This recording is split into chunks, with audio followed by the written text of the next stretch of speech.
Of the Healthy Living Resources telecast, and on this month's show we're going to be discussing all of the stresses associated with the holidays, so stay tuned.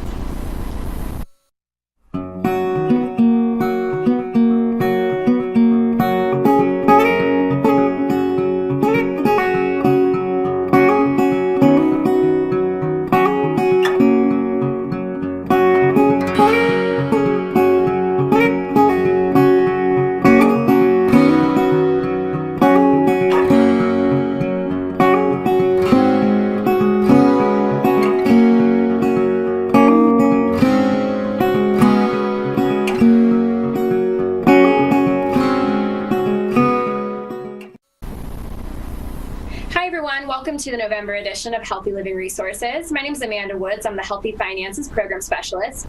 And on this month's show, we're going to be discussing various stresses associated with the holidays. And on this show, we're going to have Jamie Delafield. She's an extension educator in Hardin County. And Stacey Baker. She's the Healthy Relationships Program Specialist with OSU Extension Family and Consumer Sciences. So without taking up any more time, we're going to go ahead and let them get started. Great. Thanks, Amanda. Hello, listeners out there. I am Stacey Baker, and I support our OSU Extension educators all throughout the state of Ohio in their healthy relationship-based programming. And one of those healthy relationship-based program areas is mind-body wellness. And Jamie is here with us today, and she is one of our lead OSU Extension educators in mind-body wellness. So, Jamie, could you take a little time to share with our listeners before we get started discussing stress and your mental health during the holidays? Just take a little time to discuss your background and what is your education experience with mental health? Thanks, Stacey. Just to let everybody know, I have an undergraduate degree in psychology and came to Extension about 3 years ago.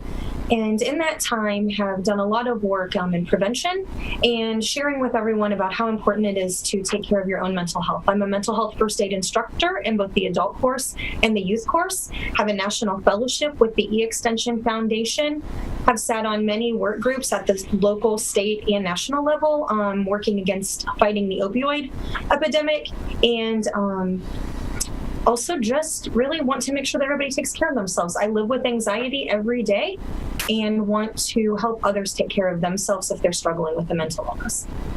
Very good. Thank you. So, the holidays are approaching. I'm starting to feel a little bit of stress just because I make Thanksgiving meal for all my family, and, we've got holidays and, everybody celebrates different, Christmas type of holidays, but I'm starting to feel that stress come in. And so what can we do, Jamie, to, what are some different types of stress that we actually do experience during those holidays as those holidays are approaching? Well, you mentioned one, right? Just the preparation alone of, typically we don't have 20 people in our home who are relying on us to provide healthy food that is delicious at the same time. So preparation and preparing, I think, is one major way that we see stress manifesting itself. It's not in our typical everyday life. We all get in a routine, and so we go to the same place every day for our coffee. We go to the same gas stations. We go to the same grocery stores. And sometimes for the holidays, you're going multiple places because you have to have that one special type of cranberry that grandma used, right, in the cranberry dishes. And so we sort of put this extra stress on ourselves to prepare. Other ways that we see stress in the holidays are we want a magical experience. We live in a world where we think there are a lot of rainbows and unicorns. Anybody out there, raise your hand. You think that because you've watched the Hallmark Channel maybe one too many times, everything has a happy ending. We know that in our holidays, there's not always a happy ending. We may experience remembrances of individuals who have gone past. I will use my own self as an example. I recently watched the movie Coco. If anyone has seen that, I was in a fetal position, sobbing on my couch when it was over, thinking about how my family members who have gone before me are no longer with us and missing them. So that perfect holiday that we see on TV or that we see in commercials or that we see in the media can't always happen. And so we put undue stress on ourselves because we think it has to be that high, happy emotion, when in reality, any emotion that we are experiencing is okay during the holiday. There are also financial concerns. A lot of us put a lot of weight and energy on Christmas and Thanksgiving, New Year's being huge parties. And in that, we think that we have to have a lot of extras, extra games, extra presents, this big hurrah that we're all going to remember. When in reality, what we remember at the holidays are the times that we spend with each other, not the stuff. And so to break that and to take that stress out would be a really important thing as well. It's not about that $300 pair of boots that have that certain label for your teenage daughter. It's also not about more and more and more and more. It's not about skiing at Boyne. It's not about going away to big vacations. It's about simple. And if we could get back to that, we don't have a lot of extra money. The majority of Americans live paycheck to paycheck and are one paycheck away from financial disaster. And because of that, we need to remember that if you've not budgeted for it, it doesn't have to happen. And it's okay to have conversations with your children and family members that this year we're going to cut back. So we can eliminate some stress that way from the holiday season. The other part of it is that because of all of the celebrations that happen, we are drinking more sometimes, or if we are in recovery, we're at parties where more alcohol is being served. And that can be very stressful if you're fighting an addiction. We are also overeating, which makes us feel lethargic. And then our pants stop fitting. And when our pants stop fitting, then we start feeling bad about ourselves. And then we start feeling stressed because what do we need to do? And then there's that more in it. And we want to get a magic pill. And so in the new year, we join Weight Watchers, which could add more stress to our budget because we think we have to eat a certain way and eat these certain meals. And so there's this terrible cycle, if you're not noticing from the way I'm talking, where we perpetuate what is happening. And so we want to encourage everyone to just slow down, just take a breath. Your holiday is your holiday. No two families' holidays look the same.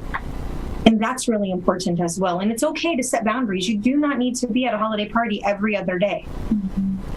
What about those relationships within families? Absolutely. I mean, how does that play a part with those stresses during the holidays? Does anyone else out there want to answer that question? Right? Everyone, we all can speak for I was going to say, I think every person has an experience where there are just individuals that you don't really care to see, but you suck it up because you have to see them, because it's what grandma wants and it's what, the patriarch or matriarch of our family wants. So one of the things that I would suggest is to be realistic in your expectations. Have those conversations ahead of time. Know that, go to a different room in the house. Be polite, be cordial, but don't expect old wounds to be healed. And it's okay to say, I have other plans. Can I meet with you another time? This is too much. You know that I don't get along with so-and-so. It is too hard. And that's going to hurt someone, I'm sure. But it's better to protect yourself in a kind, healthy way than it is to jump into something that's going to be detrimental for everyone later on. And it's not easy. The other part of that is that when there are strained relationships, we miss people. And so if you are in a relationship that is strained, there are a couple of things. The holiday season is a good time to extend that olive branch and to say that you're sorry, even if you don't feel that it was your fault, right? To open up that conversation and use past memories and past holidays that were good times as a reminder that there's a deeper relationship there. As long as it's healthy, as long as you think that that's something that you can do. But maybe this isn't the time at all, and that's okay as well. Not to put that much pressure on yourself. Just absolutely, just let it be what it is. And if you can avoid it, avoid it. And it's okay to cut ties if necessary. Well, you've really touched on a lot of the stressors probably many of you out there can relate to.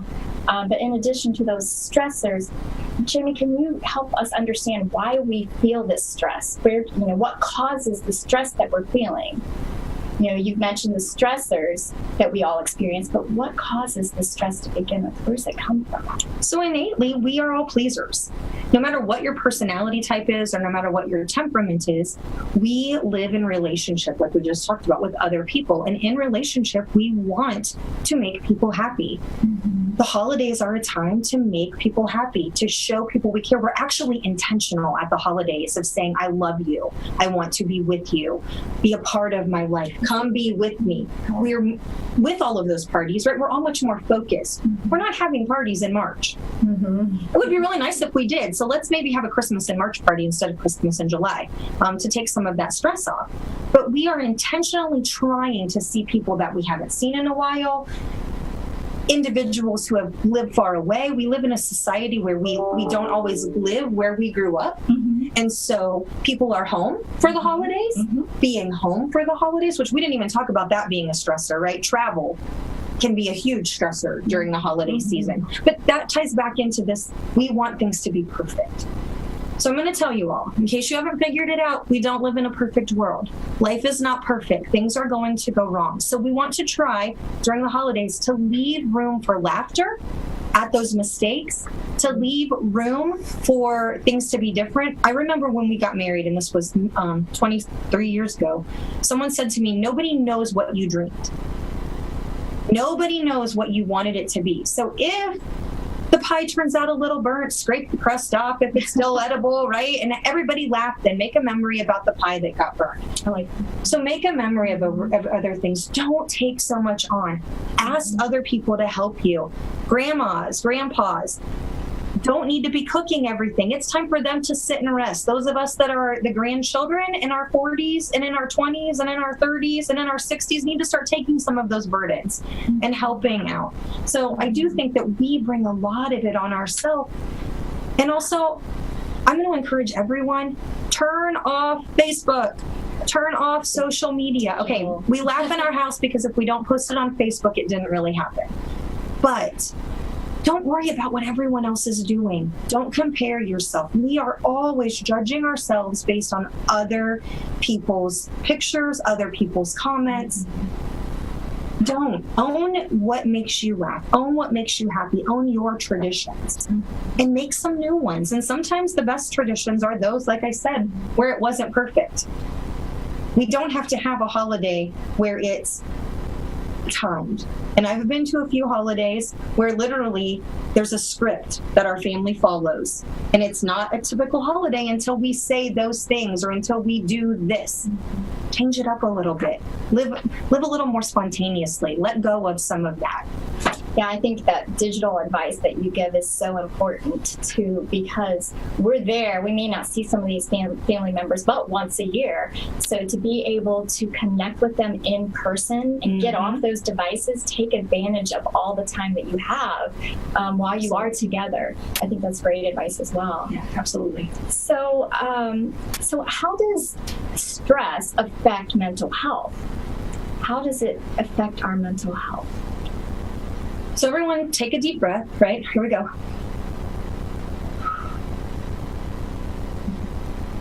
We are just a bundle of nerves.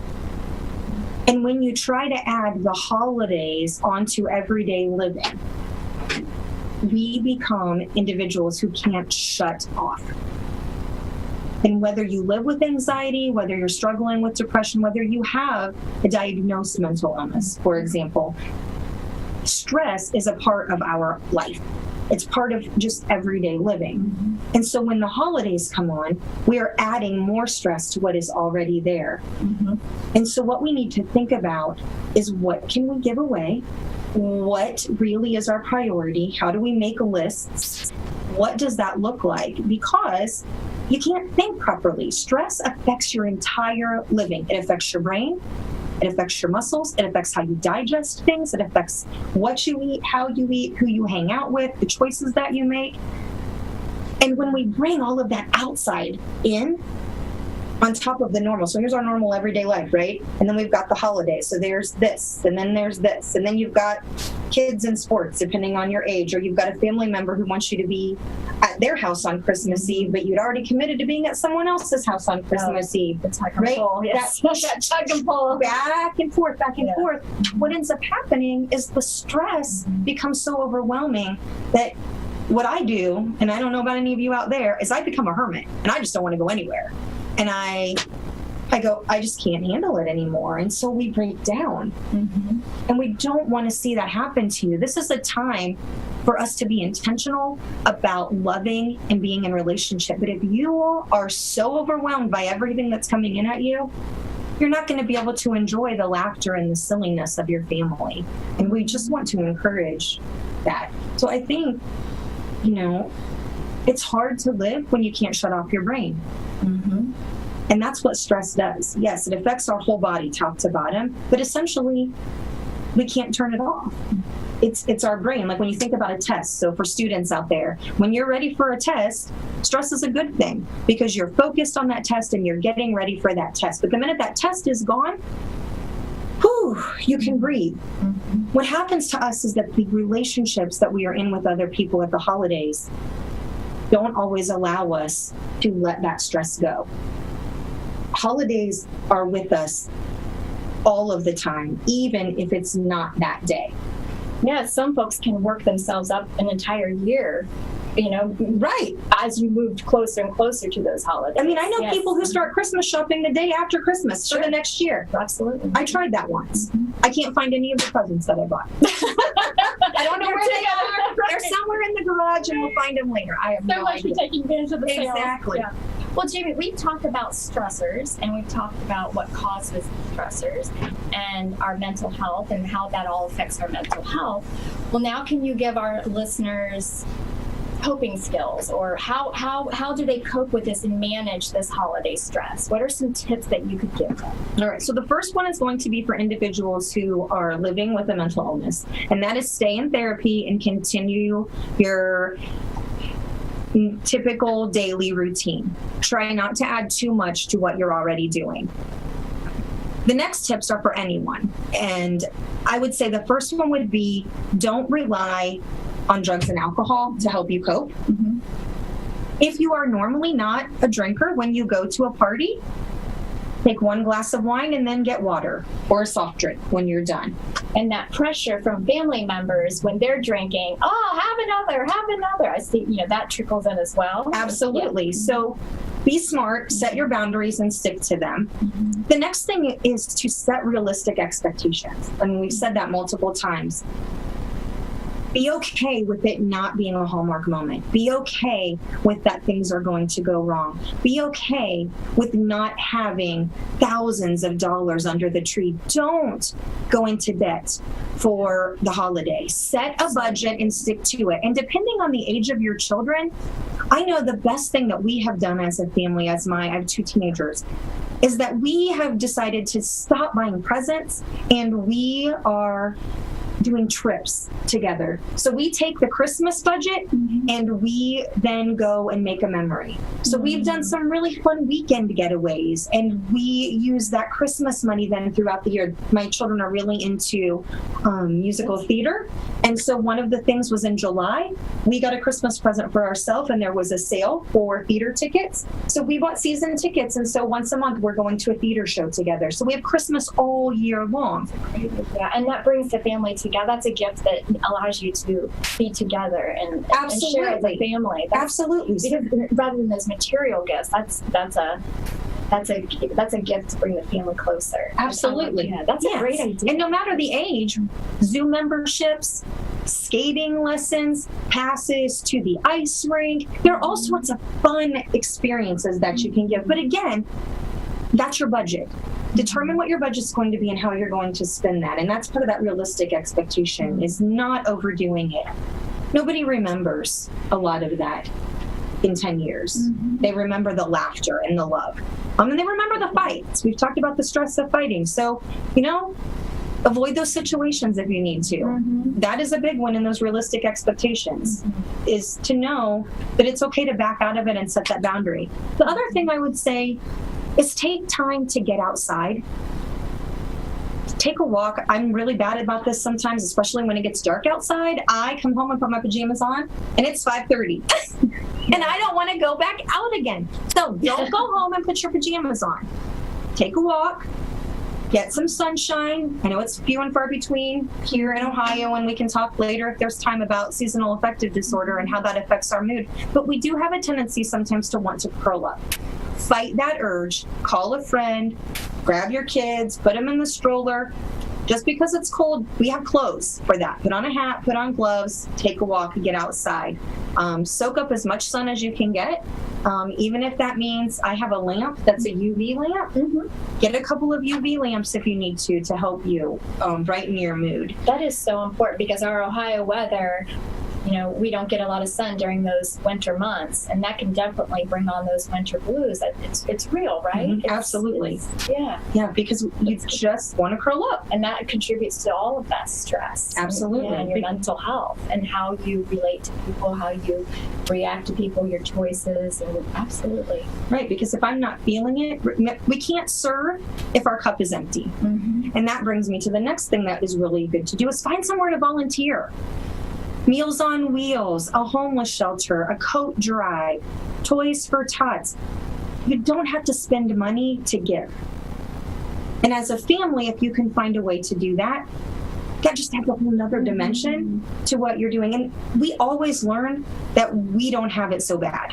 I think that whenever I volunteered, I come out with more than the individuals who I'm serving. Grab your family, if you have grab a few friends, go sing Christmas carols at the nursing home, volunteer in your children's classroom, go on campus, make some cookies and take them to students. My goodness, college kids are very lonely. They need some loving. Reach out. Take the extra step to, say hi. I was teaching a parenting class yesterday, and I actually said to the individual, we have control over our own attitude. And as you have control over your own attitude, that means that poor harried worker at the gas station, that poor harried person at the mall, we don't know their story, right? But we can extend them extra gratitude. So that's a way to volunteer too, is just to volunteer with kindness. So put that on and really be intentional about your thinking. And how does that help our stress and reduce our stress when we give back during the holidays? How can that help with our stress? Well, statistics show and research shows that volunteering actually lowers your heart rate, and it actually is a form of relaxation.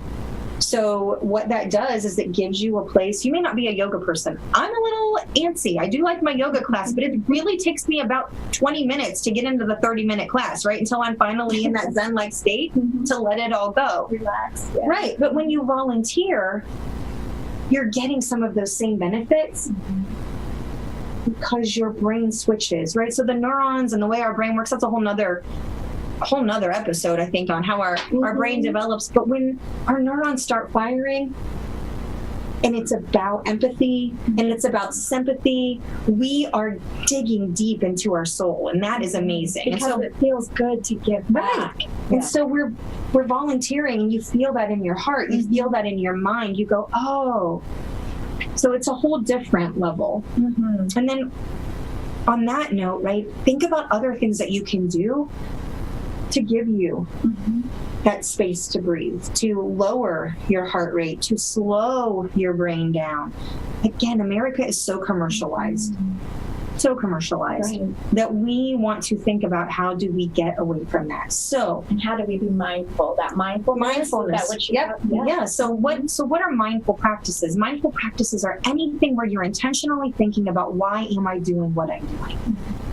Whether it's eating, whether it's journaling, reading a book, taking a walk, every experience that we do, even working, which you're like, work can be mindful. Yes, when you're sitting at your computer, set a timer. If you're on the line, if you're a factory worker, take a break. When you're out there, if you're a smoker, which we don't really encourage, but I know that for factories, right, we have people that take their smoke break. If you're not a smoker and don't take those breaks, stop and breathe. You think about those break times and how you have a set routine. Maybe it's walking to the water cooler. Maybe it's talking with a friend. Take a walk instead. Put on some classical music on your phone. One thing that's great about cell phones is that we have music with us all the time, right? So there's a good part. There are some good parts, right? There's a really great song called "Weightless" by Marconi Union. And research has been done, and that actually changes your brain waves. It actually changes the way that your neurons are firing. And so to take that time to reset, that is so important. So when you feel overwhelmed, take a breath. When you feel overwhelmed, change things up. If you normally walk counterclockwise, walk clockwise. Get a different view of the world. Start to see things differently. And then finally, I would say... So would maybe another example be if you drive a certain pathway to work every day, take a different pathway? Absolutely. That would help too. Right. Because we don't always notice the drive. We don't always notice. If you normally listen to music, turn off the music for a while and let your mind go where it needs to go. And see new things along your way to work. You'll observe and see new things that you hadn't seen before, and that all stimulates and helps reduce stress. Absolutely. Yeah. And finally, if you've lost a loved one during this time or missing someone, acknowledge that loss. Take time, set up pictures, light candles in their honor, write them a letter. You know, my grandma's been gone 23 years, and I miss her so much during this time because it was magical. And there's that magical word again, right? But as a child, she made the holidays so special, and we would stay up for hours playing board games. And yeah, just, it's okay to be sad. Please know that. It's okay to have emotions during the holidays. You are going to get stressed, but how you approach it, make lists if you need to so you don't get lost. But breathe. You know, just relax. Yeah. Jamie, this has been wonderful. I hope all of you listeners can take away a couple tips with you that Jamie has shared. And Amanda, she's now going to share with us and close us out and share with us what's upcoming for next time. So yeah, thanks Jamie and Stacey. That was amazing. And I really feel very close to this topic because as somebody who suffers from anxiety all year long, this time of year can just add those little extra bits of family together time or events that just kind of can have that creep up. So it's good to keep mindfulness and all of that in mind for sure. Okay, so great. Moving on to our December telecast, which will happen on December 13th. We're going to be joined by Beth Stafura, who is our extension educator in Mahoning County. And she's going to be discussing with us the best financial advice she ever received, which I think we all know can help mitigate stress if we're receiving that financial advice that can kind of help keep us financially secure. You can never have too much of that. You really can't. Right, yeah, definitely not. So, yeah, thank you so much for joining us today, and we look forward to seeing you next month.